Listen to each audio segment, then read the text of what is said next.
हमारे गणेश जी भगवान की जय, हमारी माँ दुर्गा की जय, कुल देवता जीन माता की जय, वैष्णो माँ की जय, कालिंका माँ की जय, कन्नौर माँ की जय, पृथ्वी के सभी मातेश्रियों पितेश्रियों की जय और हमारे महाकालेश्वर बाबा की जय।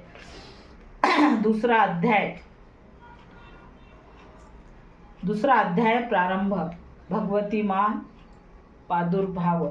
कृषि ने कहा, प्राचीन काल में एक बार देवताओं और दानवों में परस्पर 100 वर्षों तक घोर संग्राम हुआ था। इस युद्ध में राक्षसों का अधिपति महिषासुर तथा देवों के स्वामी इंद्र थे। उस भीषण युद्ध में महाबलशाली दैत्यों के सम्मुख देवताओं की सेना भाग खड़ी हुई। समस्त देवों को पराजित कर दैत्यराज महिषासुर ने इंद्रासन को अपने अधिकार में ले लिया। इसके बाद संपूर्ण देवगण सृष्टिकर्ता ब्रह्मा जी को साथ लेकर उस स्थान पर गए जहां भगवान शिव तथा विष्णु आसीन थे। देवताओं ने भगवान से कहा, हे भगवान महापराक्रमी महिषासुर ने सूर्य, चंद्र, अग्नि, वायु, इंद्र, यम, करुण तथा अन्य सभी देवताओं से उसके अधिकार छीनकर स्वयं ही सबों पर अधिपत्य कर लिया है। उस दुष्ट महिषासुर ने सभी देवों का स्वर्ग से बाहर कर दिया है। अब ये देवगण भूतल पर मनुष्य के समान भटक रहे हैं। हम सब आपके शरण में आए हैं। आप कृपा करके उस अपराजेय दानव के नाश का कोई उपाय बतलाइए। देवताओं के मुख से ऐसी अनहोनी घटना सुनकर भगवान विष्णु और शिव जी दानवों पर अत्यंत कुपित हुए, जिसके फलस्वरूप उन देवाधिदेव की भव्य कुटिल हो गई और उसकी मुखाकृति वक्र हो गई। तब अत्यंत क्रोधाविष्ट भगवान विष्णु के मुख से एक महान तेज का उदय हुआ। तदंतर ब्रह्मा तथा शिवजी के शरीर से भी उसी प्रकार का तेज निकला। इसी प्रकार क्रमश इंद्रादि देवों के शरीर से भी इसी प्रकार का तेज निर्गत हुआ। तत्पश्चात वे सभी तेज पुंज एक में विलीन हो गए। अब वह महान तेज पुंज ज्वलंत पर्वत के सदृश दिखाई पड़ने लगा। देवताओं ने देखा कि उसके दहकती हुई ज्वालाएं निकलकर दिगंतों में फैल रही है। संपूर्ण देवों के शरीर से निकला हुआ वह तेज पुंज अद्वितीय था। वह तेज पुंज संयुक्त रूप से एक नारी के रूप में बदल गया और अपने प्रकाश से प्रकाशमान होकर त्रिभुवन में छा गया। समय देवों के संयुक्त तेज से प्रकट हुई उस देवी की मूर्ति देखकर महिषासुर द्वारा संत्रस्त देवगण अत्यंत प्रमुदित हुए। भगवान शिव ने अपने विशिष्ट अस्त्र शूल में से एक शूल देवी को अर्पण किया। भगवान विष्णु ने अपने चक्र की सहायता से नवीन चक्र का निर्माण कर देवी को दिया। वरुण देव ने शंख, अग्निदेव से शक्ति, वायु ने धनुष्य बाण से पूरित 2 तरकस उन्हें प्रदान किए। देवराज इंद्र ने अपने व्रज द्वारा निर्मित वैसे ही एक व्रज तथा ऐरावत हाथी से एक घंटा उतार कर अर्पित किया। इसी प्रकार सभी देवों ने अपने अस्त्र शस्त्र तथा रत्नादि अर्पित करके देवी की आवभगत की। इसके अनंतर देवी ने उच्च स्वर में अट्टहास करते हुए बारंबार गर्जना किया। उसके गर्जना से संपूर्ण आकाश प्रकंपित हो गया। उस घोर गर्जना के फलस्वरूप भीषण ध्वनि फैल गई, जिससे त्रैलोक्य विशुद्ध हो उठा और सागर भी हिलोरेक लेने लगा।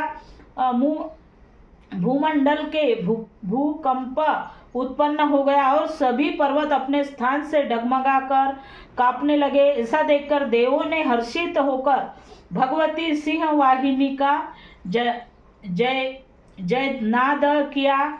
तत्पश्चात कुर्सी महेश्वरियों ने भी देवी की स्तुति नतमस्तक होकर की। सारे विश्व को शुद्ध देखकर दानवों ने अपनी संपूर्ण सेनाओं को कवचादि से संजित किया और हाथों में आयुधों को लेकर घबराए हुए झटके से उठकर खड़े हो गए। उस समय महिषासुर अत्यधिक कुपित होकर बोल उठा, आहा, यह सब क्या हो रहा है। इसके बाद संपूर्ण दानवों से घिरा हुआ महिषासुर देवी की भयंकर गर्जना को लक्ष्य कर उसी दिशा में दौड़ पड़ा।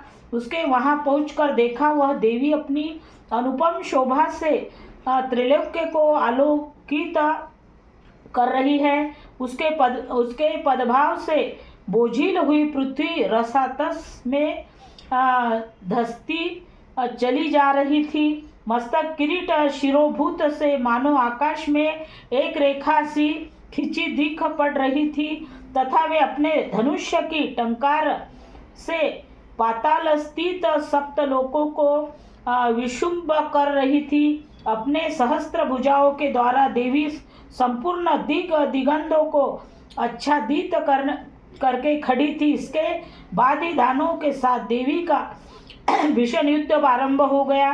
विविध प्रकार के अस्त्र शास्त्रों से समस्त दिशाएं चमक उठी। महिषासुर का चिशुर नामक सेनापति महान बलशाली दैत्य था। अब देवी के सब उस महापराक्रमी दावन चिशुर का युद्ध होने लगा। दैत्यों की चतुरंगिनी हाथी घोड़ा रथ और पैदल सेना लेकर चामर नामक असुर युद्ध भूमि में डट गया। उदग्र नामक महाबलशाली दावन अपने 60,000 रथियों को लेकर रण स्थल में आ डटा। महाहनु नामक असुर अपने साथ में 1 करोड़ सेना लेकर लड़ने के लिए आ धमका। 80 लोमा इस दावन के रोम तलवार की घी की धार के समान तिश थे नामक असुर 5 सेना लेकर युद्ध करने लगा। परिवारिक नामक बलवान राक्षस अपने साथ 1 करोड़ अस्त्रारोही और गजारोही सेना लेकर युद्ध में आ गया। बिडाल नामक असुर अपने 5 अरब सहयोगी रथों को सहायता से युद्ध करने लगा। इन सबों के अतिरिक्त असंख्य दैत्य समूह रथ हाथी घोड़ों की सेना लेकर युद्ध में उद्धत हुए। उस समारांगण में महिषासुर से करोड़ों सहस्त्र रथों हाथियों को 1 घोड़ों की सेना सहित उपस्थित था।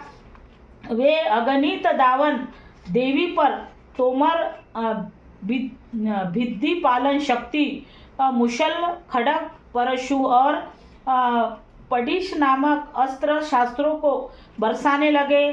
कुछेल दैत्यों ने देवी पर एक साथ मिलकर शक्ति का प्रहार किया। दूसरों ने अपने फंदे फेंककर देवी को बांधना चाहा। इसके अंतर्गत कुछ दैत्यों ने देवी वध के उद्देश्य से उन पर खड़क से आघात किया। दानवों द्वारा फेंके हुए अस्त्रों को लीला स्वरूपिणी देवी ने क्रुद्ध होकर सहज ही काट डाला। फिर भी उसके मुखमंडल पर रंच मात्र भी क्लांति की छाया नहीं दिखाई बड़ी। एक और देवता तथा कृषि मुनि उसका गुणगान कर रहे थे, तो दूसरी ओर महामाया जगदम्बा उन दानवों पर अपने दिव्यास्त्रों की निरंतर वर्षा कर रही थी। इधर देवी का वाहन सिंह भी क्रोधित होकर अपने अयालो गर्दन के लंबे बाल को फटा करता हुआ राक्षसी सेना पर इस प्रकार पिल पड़ा जैसे किसी वन में दावा नल की अग्नि शिखाएं धीरे धीरे बढ़ रही हो। रणस्थल में देवी द्वारा घोड़े छोड़े हुए सभी श्रास अगणित गुणों के रूप में बदल गए और हाथ में परशु, भिंदीपाल, खड़क तथा पटिश आदि अस्त्रों द्वारा दानवों से युद्ध में निरत हुए। देवी शक्ति से उत्पन्न समस्त गण दानवों को दलते हुए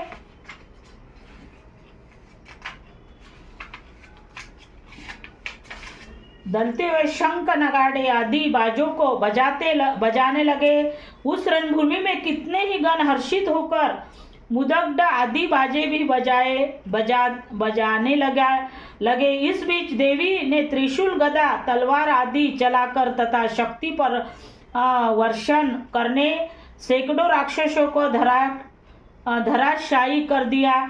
कितने ही राक्षसों को तो घंटे की ककर्ष ध्वनि के द्वारा संज्ञाविहीन करके मार डाला। देवी ने अपने पाश में अनेक राक्षसों को बांधकर भूमि पर घसीटा और कितने ही दानवों को तलवार की पहली धार से 2 टुकड़ों में काट दिया।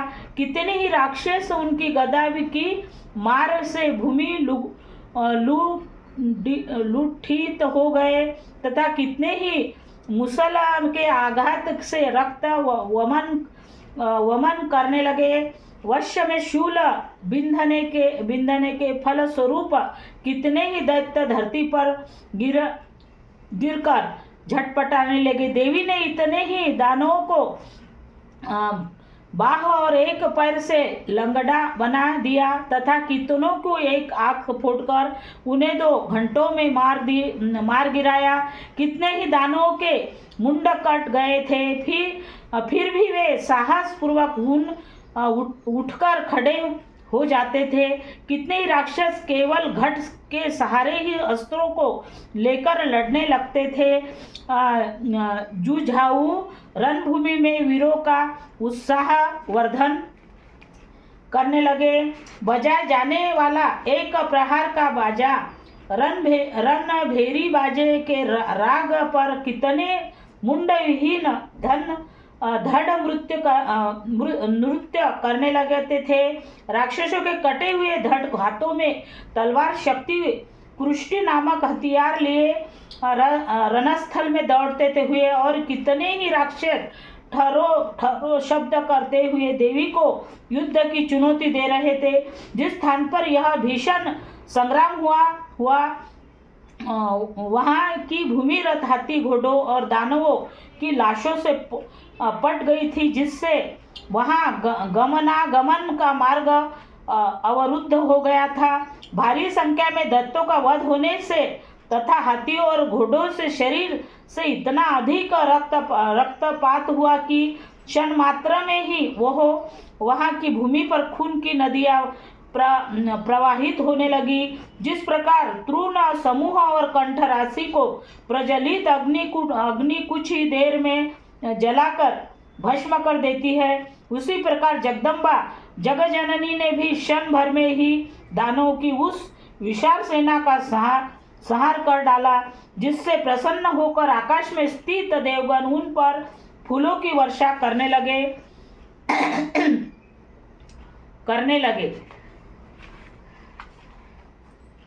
हमारे गणेश जी भगवान की जय, हमारी दुर्गा माँ की जय, कुलदेवता जीन माता की जय, हमारे महाकाली की जय, हमारे वैष्णो माँ की जय, हमारे कन्नौर माँ की जय, हमारे महाकालेश्वर बाबा की जय। राधे राधे।